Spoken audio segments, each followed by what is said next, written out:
everyone to the Framingham History Center's first ever virtual program. My name is Laura Rankin and I'm the Assistant Director at the History Center, and today I'll be the MC of the program. Now I will turn it over to Annie, our Executive Director, to introduce Joni. Hi everybody, thank you so much for coming, and thank you Laura. We couldn't literally do this without you. You and all of us, we are making history today as this is our first virtual program. Very exciting that we can still reach out to everybody and we can still sort of see each other, a little more so at the end and the beginning, but it's just fun. It's great. And to have Joni be our first speaker because she's just wonderful and fun. And she is, well, let me be formal about this. No, Joni, you don't have to be formal with me. No, I will a little bit. Okay. I have to do your bio. Okay. You spent the first 20 years working as a stand-up comedian, traveling the country, and ultimately ending up in Las Vegas, Nevada. In 2007, Joni returned home to Framingham to pursue a new career as an educator at the Old Manse in Concord, where she combined a love of literature and history. She has an affinity for the Concord authors, especially Louisa May Alcott. She is the owner of New England Heritage Tours, and she presented a program in person at the Framingham History Center in 2018 on Mary Livermore. Joni is currently enrolled at Worcester State University, where she is months away from completing her Master's of Arts in English. Guess what her thesis is on? Louisa May Alcott. This program came about after a conversation following one of our program committee meetings, and I think I had just been to see the movie, and I was badgering Joni about what was fact and what was fiction, and then we just thought, well, I thought, you know what, I think I'm not the only one who wants to know, and so hence we have this program today. And I am so pleased to introduce to you Joan Spinazola. Thank you, Joan. Well, thank you, Annie. This is very exciting, and it's amazing how I can drone on about Louisa, and until their eyes start rolling back in their heads, they're very sweet, and they let me go on and on. This is very exciting to be here. So I want to thank everyone for joining us. I think we'll be able to do this quite often. Hopefully, we're going to just keep doing Zoom programs since, you know, we can't get together in person, but hopefully soon, because I miss the snacks. We all know that's my favorite part. So I want to thank everyone for coming, and I want to thank Annie and Laura for letting me do this. They're great about that. We're very lucky to have Framingham History Center. They do a lot of good work. There's some phenomenal people, and if you live in the area, I highly encourage you to join. So they are letting me talk today about Louisa May Alcott, who is probably one of my favorite people in the world. And one of the rules when we give talks is it has to be a connection to Framingham. And there is a Louisa connection to Framingham, which Annie gave to me. I never found it, but Annie found it and turned it over to me. So we'll talk about that a little bit later. So I'm going to assume that most of us who are here today have read Little Women, or we've seen one of the movies or all of the movies, because there are a lot of them. The latest one, of course, just came out last Christmas. And I learned about Little Women when I was 6 years old. My mother gave me a copy of the book for Christmas, which seems appropriate. And I loved it from the beginning, and passed it on to my little sister. And I think that's the way most of us come to it. Mothers give it to daughters, and sisters give it to sisters, and then we give it to our grandchildren and nieces, and occasionally even a little boy gets hooked into it, as my son did. He will deny it if you ask him, but I find that it has such an impact on us that it just carries over into everything that we do. I've found actually a lot of people name their children. If you're so invested in Louisa and Little Women, there are people who name their children for one of the characters. It's not unusual. Every year I go over to Orchard House in Concord, and there is something called the Conversational Series. And we all meet, and it's a big geeky week where we talk about Louisa nonstop. And then when it's over during the day, we all go to the Colonial and continue talking about Louisa. My son calls it Camp Louisa. It's that simple. But every year, there are at least a half a dozen people who have been named for one of the characters in the book. And when I first mentioned that, when I was giving a talk one day, somebody from the back of the room, my friend Mary, Catherine, said, we were talking, you know, discussing that. And I said, unfortunately, I only have a son, so I wasn't able to name a daughter after one of the characters. And Mary yelled out, "What's your son's name?" And I had to admit that his name is Joe. I know. I did not name him for the character in the book. That's my story. I'm sticking to it because he's going to be in charge of me soon. So we're just going to go with that. Anyway, as I said, I first got the book when I was about 6 years old. And I think anybody who has read it more than once, that opening line stays with you. And there are opening lines in so many novels that are just immortal. I mean, there are certain lines you can say and everybody recognizes them. If you say, "Call me Ishmael," everybody recognizes that. Something that seems really appropriate for these times: "It was the best of times, it was the worst of times." Mr. Dickens came up with that a long, long time ago, and yet it seems terribly appropriate. Now, what we have with Little Women, and I have found that women can repeat it along with you if you start saying it. And the opening line, of course, is, "Christmas won't be Christmas without any presents," grumbled Joe, lying on the rug. That was the opening line. And once you see that, or once you hear it, we're then transported into the lives of the March family. Now, that was based very, very loosely on Louisa's own family. There's 4 sisters. It's their journey from adolescence into adulthood. The book was actually written in 1868. It has never been out of print since then, for over 150 years. It has never been out of print. It's been translated into 54 languages. There have been at least 6 movie versions that we know of. There were 2 silent movie versions back in 1917 and 1918. We don't know what they're destroyed. They probably just dissolved at some point. So we don't have those to look at, which is kind of too bad. I bet that would have been really interesting. In 1933, one of the movie versions that everybody I think is familiar with is the Katharine Hepburn version. It was during the Depression. They wanted something that would uplift people, and who better than Katharine Hepburn to do that? She sort of was the quintessential Jo March, and that was a huge, huge success. And from what I've been told of the stories on the set, they had a pretty good time. So then the next generation, it seems like every generation gets their own version of it. The next generation would be in 1949. Now, suddenly we had colorized versions of movies. Technicolor had come out. And the next version had June Allison as Jo. Maybe not my favorite. June Allison's a nice person, I'm sure. She wasn't quite as rambunctious as Katharine Hepburn, but certainly did a serviceable job. The weirdest casting, perhaps, in that was that Amy was played by a teenaged Elizabeth Taylor in a blonde wig. Whatever. Again, interesting. It was very sentimental. They stuck to the book. It was very sweet. And that was sort of post-war. And that sort of lifted people again. So from 1949 until the next version, it was a pretty long span. It was not until 1995 that the next movie version would come out. And it was because of a lady named Amy Pascal, who was the vice president of production at Columbia Pictures. She had worked for years to get this movie produced. And she had a love of it. She had been introduced to Little Women as a child. Her mother gave her the book. Her name is actually Amy Beth Pascal, so we can see the connection there. And she kept trying to get the movie produced. And of course, all the suits, the men, were like, nobody wants to see a girl movie. You're not going to do it. So she finally managed to get Winona Ryder on board. And at that time, Winona Ryder was a hotshot movie star. And she brought on other people. They managed to get the movie done. It was a huge success. Again, not my favorite. Not bad. We were living in Las Vegas at the time, and I remember friends calling and saying, "You're not going to like it." And I thought, well, that doesn't bode well.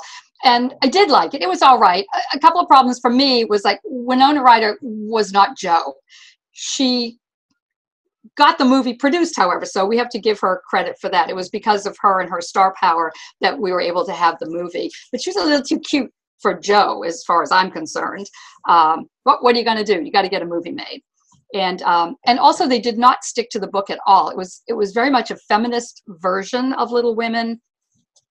Marmee got to do a lot of speeches about women's rights and things like that, which is fine because actually the family, all of the family, but especially the parents, were activists. They were reformers. They were involved in everything. The family, oh my gosh. Bronson, Louisa's father, was a teacher primarily, who had such radical ideas and was so far ahead of the curve that he pretty much sabotaged himself with his ideas. I mean, he would open schools, they would be very popular, then he would go one step too far and the schools would get closed. And he had very, very high ideals. He felt that you should become the best person you could possibly become. And he had no problem telling you that he was the best possible person, even compared himself to Christ more than once, which was a little cheeky, I think. So a brilliant man, very charismatic man, not a good provider, however. And so the family was pretty much destitute most of the time, but they were involved in so many different movements. And the mother, Marmee, was Abigail May, was her maiden name. And she came from a pretty good family in Boston. She was descended from the Sewells and the Hancocks and the Quincy's. So she came from good stock, as we like to say. And probably when she married Bronson, she kind of married down a little bit. He was from a farm in Connecticut, but she was so enthralled with his idealism and she so believed in everything that he believed in that she was willing to put up with everything that they had to go through. She was not always happy about it. And she was not averse to letting you know that. She had a terrible temper. Everybody knew it. She had a terrible, terrible temper. But to me, that's one of the great love stories, the fact that they were absolutely destitute the majority of the time until Louisa had some success as a writer. And yet Abigail would stand by him no matter what, because she believed, as he did, in the ideals of transcendentalism. And they worked for abolition, and they worked for educational reform, and they worked for prison reform. You name a reform movement, they were in it. And they walked the walk and they talked the talk. They were part of the Underground Railroad. They actually hid runaway slaves in their home in Concord at one point. So they were very idealistic, and that rubbed off on the girls, probably the most on Louisa. Louisa was most like her mother, very unlike her father, which annoyed him no end because he kept trying to correct her, and she was very stubborn. She knew what she wanted. And he actually referred to her and her mother as devils more than once because he couldn't control them. And God knows we want to control our women, don't we? Even if we're a reformer. So there was a little bit of problem there. But still, they were on the right track. They were trying to do the right thing. And all of that would color Louisa's writings. All of that, from the time she first started writing, all of the things that they believed in would come into play over the course of her writing career, which spanned 40 years, actually. So that's not a bad career. So, but getting back to the movies again, because I go off on tangents. In 2018, we had the Masterpiece version of the movie, which was lovely. I loved it. I thought this was my all-time favorite movie with Maya Hawke, Uma Thurman's little girl. Did a great job. Fabulous movie. I've seen it probably a dozen times. But last Christmas, we got the greatest gift ever. and that was the Greta Gerwig version of Little Women. It's the first time that they actually filmed Little Women in this area, which is kind of funny considering it mostly takes place around Concord. So there you go. We finally got it here. So all of the, if you go and you see the movie and you haven't seen it before, you could just recognize so many local places, and it's so much fun to watch just because of that. And they just did an amazing job. So if we go back to the actual writing of the book, it's 1868. And Louisa is asked to write a girl's book, and she's not happy about it. She's 36 years old. She's not married. She has no intention of being married. She wants to be a free paddling spinster, I think is how she put it. She's a veteran of the Civil War. So that's what's a little bit different from the book and the movie. The father has gone off to war to serve as a chaplain. In reality, it was Louisa who went to war. She was a nurse. Also a little unusual because she was single. They didn't usually, first of all, there weren't a lot of women nurses allowed, but with the Civil War, so many men, of course, were being killed, they needed to gather up the women. So there were rules. Dorothea Dix had rules. You had to be at least 30 years old, preferably unattractive, which is sweet. It's a sweet thought. And a lot of women actually tried to become nurses thinking that they were going to meet single men. Unfortunately, most of them died. So probably not your best idea for, how to pick up a guy. But Louisa did become a nurse. She served in the Civil War. She was down in Georgetown. She arrived there just after, or just at the beginning of the Battle of Fredericksburg. So after about 3 days of getting acclimated to this horrible Union hospital, which is really a mess. It was filthy and everything bad that you can imagine.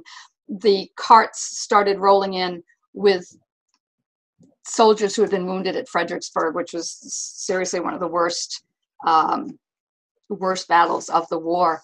And that was her introduction to nursing, was that she had to just jump right in and start scrubbing, dead and dying men and helping with amputations and all of that sort of thing. After 6 weeks, she actually contracted typhoid pneumonia and had to come home. She almost died. I mean, it was very touch and go for a long time.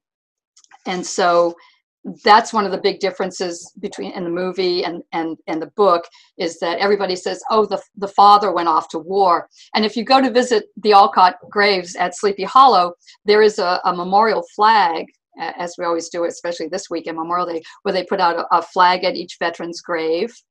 And people move the flag from Louisa's grave over to the father, because they're thinking of the book, and we have to move it back again and explain it was Louisa who went to war, not the father. Father would have been very bad. So anyway, so there she is. She's come through the war. She's unmarried. She's living with the family in Concord. By this time, Anna, the oldest sister, who would be Meg in the book, is married.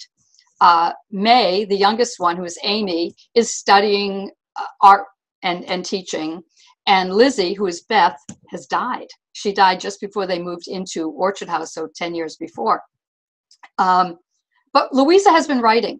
She started out writing a book of sort of fairy stories that got published and didn't make a lot of money on it, but it was sort of her entree into it. And she basically wrote the stories for Ellen Emerson, who was the daughter of Ralph Waldo Emerson. And it was a way for her to repay him for all the kindnesses that he had paid the family. He really not only emotionally supported them with his friendship, but also financially supported the Alcotts just because he could. And he liked having Bronson around him. They were really they were best friends. And Louisa adored Emerson. I mean, big fat crush on Emerson. Seriously, big fat crush. And so she'd written this little book of fairy tales called Flower Fables. A little bit of success. She comes back from the war. She had written letters home, and she was encouraged by some of the people in town, among them Nathaniel Hawthorne, to take those letters and turn it into a book. And that became Hospital Sketches, which also is still in print. And it's a story of a fictionalized version of her time at the hospital. And it's amazing. It's amazing. And it got very good reviews. And it really was where she found her voice. She finally started learning how to write and how to touch people.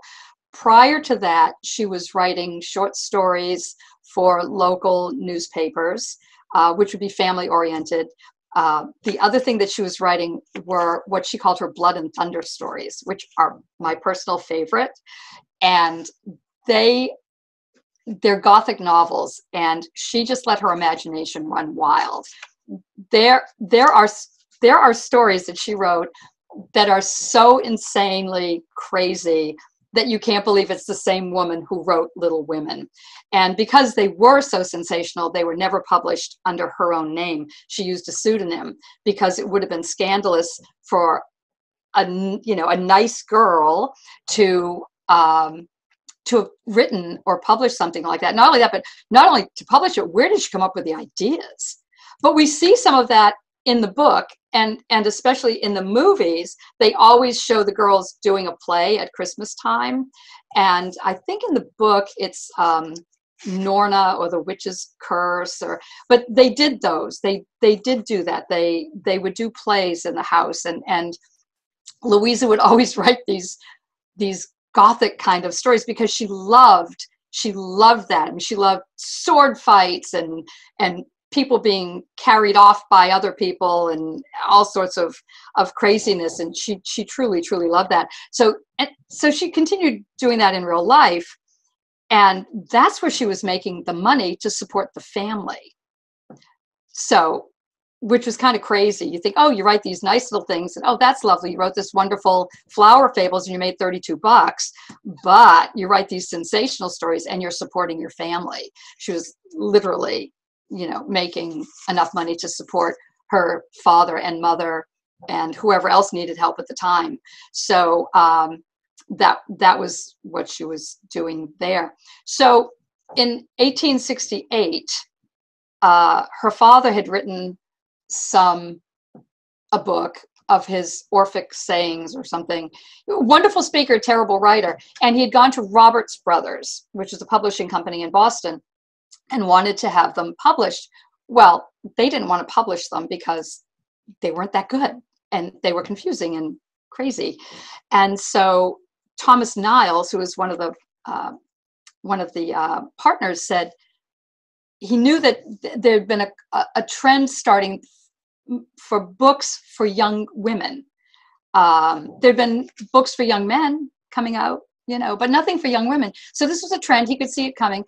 And he, knowing of Louisa's talent, he said to Bronson, well, if you can get your daughter to write a story for girls, we will also publish your little book.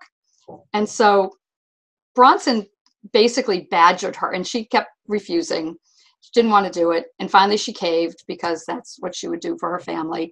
But she kept putting it off and putting it off. And finally, it sort of push came to shove, and they said, you've got to write this book. And she really didn't know anything about how to write for girls. She said she didn't know girls. She didn't like girls. The only girls she knew were her sisters. And what was she going to write about? And so she actually did sit down and started writing stories. And each chapter in the initial book, first 23 chapters of Little Women, they're like little vignettes. And she would just tell stories about herself and her sisters. And she finished it. She sent it off to Niles with a note saying, this is really boring. I think she did it in like less than 2 months. She just kind of got it done. And she sent it off to Niles saying, this is really boring. I think it's, it's not good. And he read it and he agreed with her. He thought it was just horrible. It's like, this, I'm paying for this. So he handed it off to his nieces to read. And they were fascinated by it. They come back to Thomas Niles and say, what happened to the Little Women? Who did they marry? So all of a sudden they have a hit on their hands. They start publishing. They sold like 2,000 copies in 2 months, which is pretty phenomenal. If anybody's written a book, I wouldn't mind selling 2,000 copies in 2 months.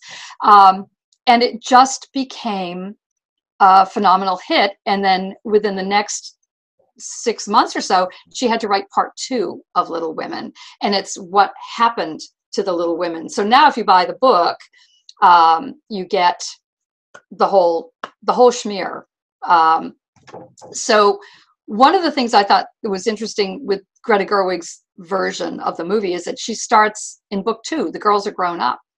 And it's sort of done in flashbacks as to, so they're grown up, but you say, oh, what led up to this, which is sort of a fascinating way to look at it.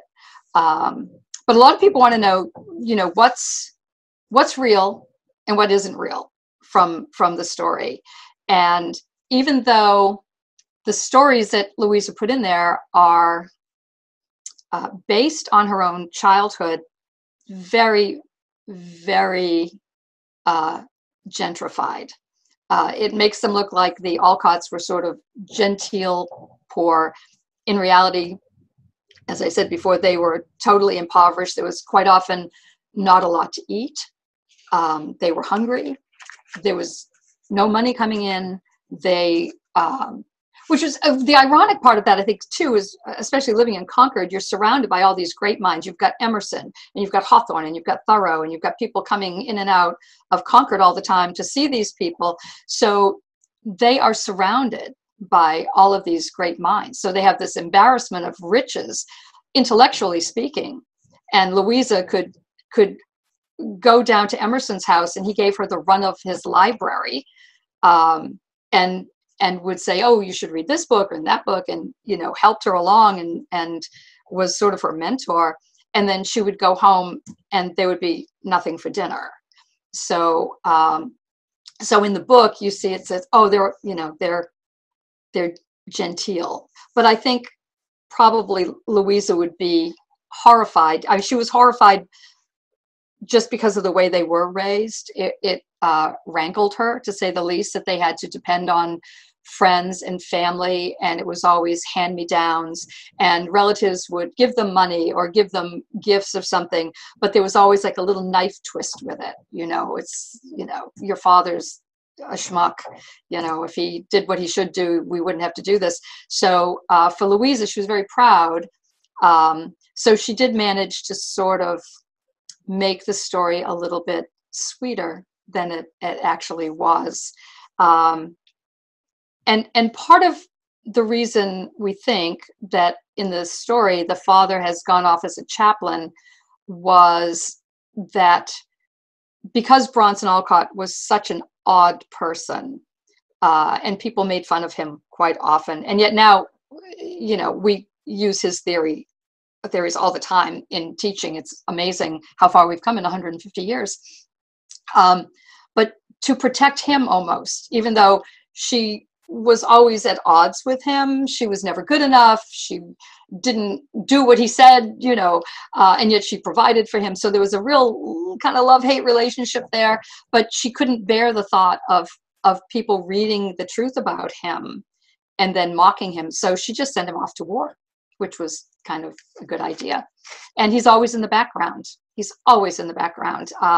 Even when he comes home from the war, he's surrounded, and it says he disappears within the wife and the girls, that he disappears. He literally disappears from view. And that was sort of a way that Louisa had to protect her father, I think.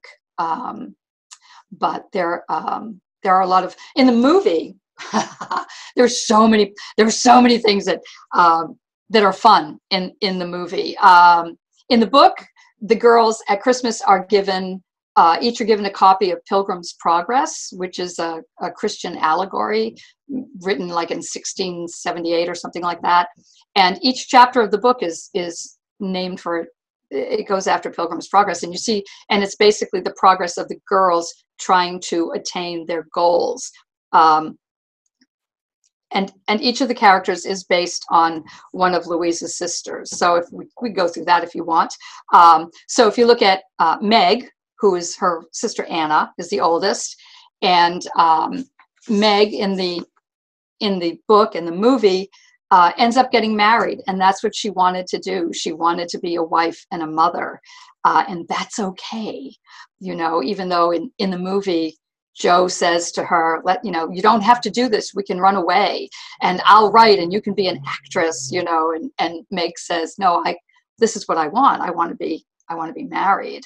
And Nan, or Anna, we call her Nan, actually once dreamed of being an actress. She and Louisa used to put on plays all the time, and evidently were quite good. It's actually the way she met her husband in real life. She didn't marry the next door neighbor's tutor. She actually was part of the Concord Dramatic Society, which they were founding members, and she met a nice young man named John Pratt, who also would perform in the plays, lived on a neighboring farm, and they ended up falling in love and got married and had 2 boys. And several years later, John passed away very suddenly. He had been ill and passed away. And once again, Louisa feels the need to take care of the family. So now, even though John probably had left something to take care of Nan and the boys, Louisa immediately felt, I'm responsible for them. And she wrote Little Men, which was the sequel to Little Women, and that was for her 2 nephews. And ultimately, in later years, as she got older, she adopted the oldest nephew so that her copyright would be owned by the family and would not go into public domain. So she was pretty shrewd. Louisa was pretty shrewd. So so Nan would actually, in real life, she did perform in local theatricals. And in the movie, when you see the wedding of John and Meg, it's quite a bit like their actual wedding. It's from what we've read, we have some pretty good accounts of it. And they did get married at Orchard House, and it was on her parents' anniversary. And the one thing that Louisa said about that was that even though she wanted to be single, she had no desire to be married. When she saw Mr. Emerson give Anna a kiss on her wedding day, she said it might be worth getting married just to get a kiss from Mr. Emerson. So she had a big fat crush. Which makes sense. So we have Louisa, who would be Jo. Pretty accurate. Jo is short for Josephine. And like Louisa, she was sort of out of place. She was a tomboy. She loved to run. Louisa ran as long as she possibly could, always considered herself the boy of the family. You get people who talk about gender issues and, did she want to be a boy? No, she just wanted the freedom that men had. She wanted to be able to go to school, and she wanted to have the freedom to do the things that boys and men would have that women at that time did not at all. So Louisa and Jo were pretty similar. And then you have Beth in the book and the movie. And Beth was that quiet, sweet, musical girl. And also true, Louisa's little sister, Elizabeth, was musical, very quiet, very sweet from all accounts, and contracted scarlet fever, as in the book, when they go and they help the Hummels on Christmas Day and they give away their Christmas breakfast to the poor Hummel family. This is exactly what happened. They went to help some poor people, and they contracted scarlet fever. Everybody else would recover. Lizzie never really recovered. It would sort of morph into heart problems, and she would die when I think she was about 20 or 21 when she died. So that was based on a real event. And of course, like the big traumatic part in the book, when Beth dies, we all cry. We can't help it.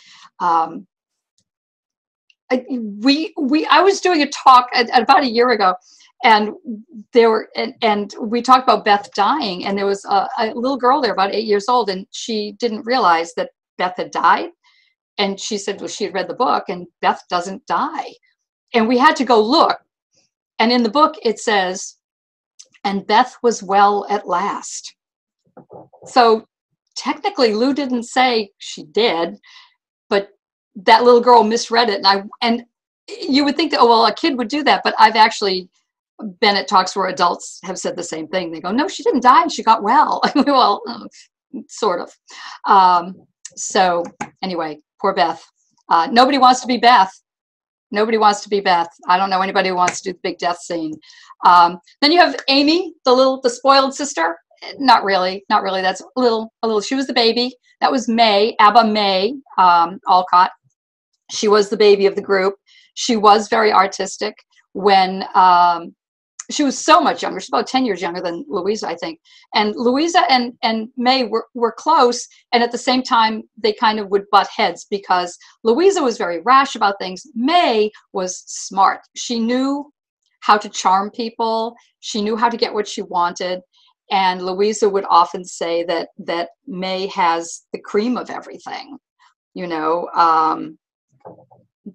because she seemed to get what she wanted to get. If she needed art supplies, somebody would give them to her, or if she wanted to go to whatever, people would invite her places. But she was quite charming. She ended up in real life, May ended up going to Europe, and that was subsidized by Louisa. Louisa took her to Europe so that she could study art because there was better training there. She turned out to be a really wonderful artist. She was a great copyist. She did a lot of Turner copies. She ended up living in Paris.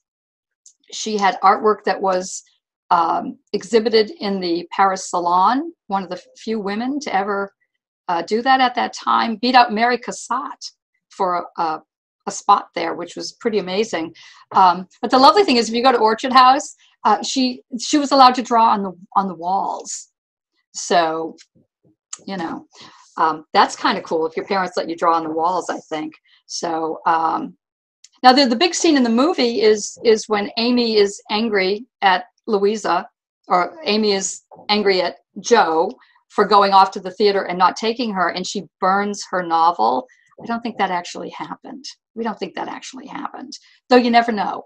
You never know. But as far as we know, that didn't happen. So so the girls are pretty much in the book, pretty much what they were in real life. And that's kind of sweet because it seems to me that if you were going to write a book and you say, I want to appeal to everybody, these are the kinds of girls that we want to have. We need, you know, A, B, C, and D. And yet they were naturally that way. So you can read that book and you find somebody that you can identify with. And we were saying earlier before we started that it's funny how you can go back to the book as you get older, and you might have identified with one person at the beginning, and then as you get older, you identify with another character. So it's you know, it's a little bit of serendipity there, I think, as smart as Louisa was. And she really did hate writing for children. She really hated it. So it was kind of the bane of her existence that it became such a big hit. She had to keep writing more. She's called moral pap for the young. She just wanted to write the blood and thunder things, and actually did do that. Even after Little Women came out, she published a story under an assumed name in the No Name series for Roberts Brothers, and people didn't realize it was Louisa. So Judy, I love where it's going, but we need to wrap it up a little bit. Oh, you're kidding. Do you want the Framingham Connection? I do, yeah. Or do we have any characters that we need to Laurie. Everybody wants to know who Laurie was. Yes. Taha. So Laurie was a combination. Laurie was a combination of a young boy that lived in Concord for a while named Alf Whitman, and he and Louisa were very good friends, and they did plays together, and he was part of Laurie. And the other part of Laurie was a young Polish boy that she met when she was traveling on the continent, named Ladislas Wisniewski. And she used to say 2 hiccups and a sneeze would be the best way to say his name. And they were very good friends, and there may have been a little romance, but that's sort of up in the air. But she based Laurie on those 2 boys. And so Julian Hawthorne, Nathaniel's son, loved to say that he was the model for Laurie, but he's a liar. You can never trust anything that Julian Hawthorne said. Just forget anything he says. Check his lips. If they're moving, he's lying. So now Annie would not let me get out of here if I don't tell you the Framingham Connection. And this is because this is so good. So I mentioned that the family loved reform movements. They were involved in everything. And one of the things that they were involved with was prison reform. So Louisa did spend a lot of time visiting prisons not only in Massachusetts, but in New York. She would visit orphanages and read to them. But there was a point back in 1879 where Louisa evidently came to Framingham and stayed here overnight on High Street, though I don't think the house is still there. But from her journal entry, it says, October 8th, 1879, went with Dr. W. to the women's prison at Sherborne. A lovely drive and very remarkable day and night, read a story to the 400 women, and heard many interesting tales. I'll bet she did. A much better place than Concord prison, with its armed wardens and knock-down and drag-out methods. Only women here, and they work wonders by patience, love, common sense, and the belief in salvation for all. So that's our little connection with Louisa. She may have been here other times too, but that's the only thing we have for sure, that she visited the women's prison and tried to help where she could. So what else, Laura? What can I do for you, dear? He wants to make sure you talk about marriage at the end of the movie. Oh, wasn't that interesting? I had to watch it twice before I got it. Louisa, of course, didn't want Joe to marry at all. And the publisher, as we see in the movie, the publisher, they either have to be married or dead. And so, and girls were writing in after the first section saying they really wanted Joe to marry Laurie because they're so cute. And Louise was just determined not to.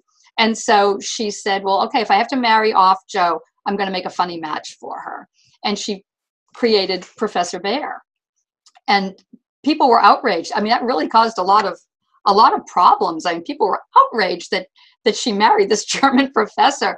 To my way of thinking, he was perfect. I just thought he was great. But in the book and in the movie, in Greta Gerwig's version of it, the publisher, Mr. Dashwood, in her version, says you have to marry her. It has to have that happy ending. She has to be married.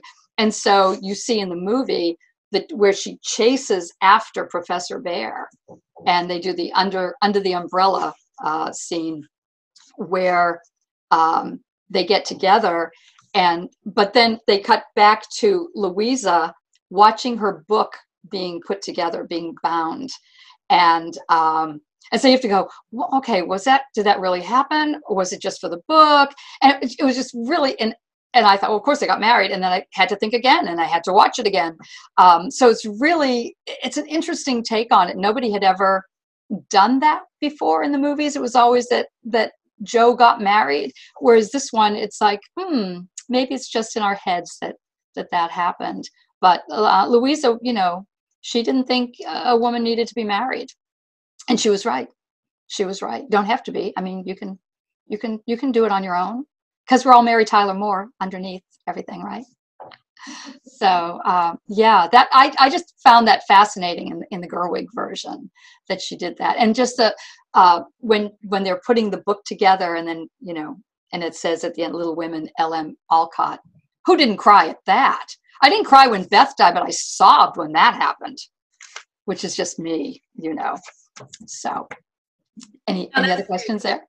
We do. We have 3 questions so far, and I want to open it up. Everyone can turn their videos on if they like. Yeah, somebody else talk, for the love of God.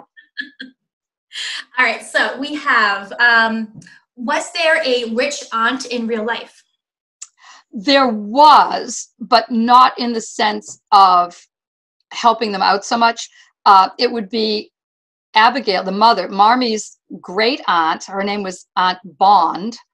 And she was a rich relative, and Abba would tell the girls of how when she was younger they would go there for tea, and so she was sort of part of their lives, but she was the basis for it, but not in real life. She didn't really help them out. I think she might have been dead by the time that happened, the book got published, but she was based on one of Abba's aunts, because she came from her Quincy's and Sewell's and Mays and Hancocks, some pretty big names in Boston history. So that was her lineage. So there would have been rich relatives. Absolutely. Yeah. Good. What was Louisa's pseudonym when she was doing her Blood and Thunder story? A.M. Barnard. So we don't know why she chose that. A, maybe for Alcott. M, perhaps from May. It's two family names. And then Barnard was actually, I think it was a friend of Bronson. I think he had one of his friends was named Barnard. So she might have just used that. But she, you know, she had to, that way, especially with the initials, nobody knew. They just assumed it was a man writing these Blood and Thunder stories. And these are all available. They're published. Oh, you can find them. Oh, sure. Alternative Alcott. Yeah, just go on Amazon. And oh my gosh, they really were not found until the 1940s, I think. Some of them were found, and it was because there were these two women who sold rare books. Madeline, oh gosh, this is terrible. Leona Rosenberg and Madeline, I want to say Stern, that's not it. Anyway, these two wonderful book dealers, and they were at Houghton Library doing research, and Leona came across letters from Thomas Niles, I believe it was, saying, enclosed as a check for the story of blah, blah, blah. And of course, it will be published under A.M. Barnard. And it was, you know, if you find something in a library or you're doing research, and the lovely thing about Houghton Library, as anybody who's been in there knows, you can hear angels singing. If you find something, you're not allowed to scream and say, oh my God, I just found something. You have to very quietly go outside and scream. But it was a find. It was a find. Nobody knew that she had published under these assumed names. And then much later, like 1995, somebody found a manuscript from a story that she had written. Louisa wrote it in 1865 or 1866, and it was one of her sensational stories. And the editors, even for the sensational story, said, "This, we can't do this. This is too sensational." And it did not get published till 1995, and it's called A Long Fatal Love Chase. And there is everything in it. It's sort of based on Faust and a Faustian bargain where a girl says, I would give up a year of my life to have some freedom, and boom, you know, it all happens. And she's being chased across Europe, and she gets involved like with a priest, and unbelievable. So it didn't get published till 95. You're gonna have to make a list of all of her. I can do that. We have, but they're fascinating. The Blood and Thunder stuff is like hysterical to read. I mean, I read it and giggle all the time. It's just wild. Joni, did you mention what was your favorite Louisa novel or story? Oh, golly. There's so many. There's so many. Oh my gosh. You know, she wrote like over 300 pieces. Wow. Between novels and stories. And I tend to go toward the Blood and Thunder thing because that sort of appeals to me these days. And I'm sort of working on a project with that. Maybe Little Women, just because it's what first attracted me to her. Perhaps Hospital Sketches. I love Hospital Sketches. I just think it's funny, and it's sad, and it's heart-wrenching at times, and it's where she found her voice. You know, I think if she hadn't done that, who knows if we might never have heard of her at all, you know. But I think maybe Hospital Sketches, really. There's so many to choose from, Laura. I think choose your favorite child. Ask my mother. We have, hold on. Did any of the women of Concord, like Helen Thoreau or Lydian Emerson, influence Louisa? Probably the Thoreaus probably did, because they, of course, were friends with them, and they were, you know, activists too. So I would think that I think anybody in Concord could influence you at that point. And of course, I think Lydian Emerson was the best sport in the world, because when Louisa used to go down and to Emerson's library, and he would give her books and all that, and she developed that mad crush. One of the books that she read was Goethe's Conversations with a Child, and she sort of felt like, oh, this is the kind of relationship I have with Mr. Emerson, and so she sort of became Bettine, and she would write poetry, very bad poetry, and sing songs under his window. And so you have this 10-year-old girl, you know, singing bad love songs or saying bad poetry to Mr. Emerson. And you have to think, well, wasn't Lydian a good sport to put up with that? It's not enough to have Margaret Fuller in the house. She's got Louisa outside the house. So I think there were a lot of strong women in Concord at that time. If you went over to the manse, there were some great strong women there. It was a center, this is where the movers and shakers came. And everything influenced. Louisa took in everything. She was like a sponge. So everything that came near her, it was taken in, and it would come out in a story somewhere. She was, but I think probably the Thoreau women would have been a big influence on her. Yeah. Cool. Now there were some women that she didn't like. Yeah. She didn't like Una Hawthorne at all. She thought she was kind of a stick in the mud. But there were others that she loved. So there's always a couple of kids in the neighborhood you can't get along with. We won't mention any names. We've got another question. What do you know about the connection between Charles Carlton Coffin and Louisa? Not a thing. Nothing? Okay. Who knows something about that? That was Lynn. Lynn? Yeah, Lynn, you want to put Lynn on, because Lynn can tell. Lynn is like the greatest scholar that I know. Put Lynn on and make her talk. Why should I know about that, Lynn? Can we find her? Is she still here? Well, we're gonna make Lynn email us on that, or I'll call her later and go, what are you talking about? I don't know. I knew she'd throw in something. Thanks, Lynn. And can I tell you, I spent my last night before quarantine with Lynn. Lynn was here doing research, and just before quarantine took effect, we spent the evening at the Colonial Inn in Concord, having a lovely dinner, and then sitting in the parlor. We were the only ones in the entire hotel, and they were adorable. They built a fire for us, and we talked until after midnight, and we just pretended that we owned the joint. And Lynn is fascinating. Lynn is the smartest person I know. So Lynn, come back to Concord. Can you speak to their time at Fruitlands? Oh, Fruitlands. Well, oh, poor Bronson. There were other utopian communities going on. There was Brook Farm and Hopedale and all that.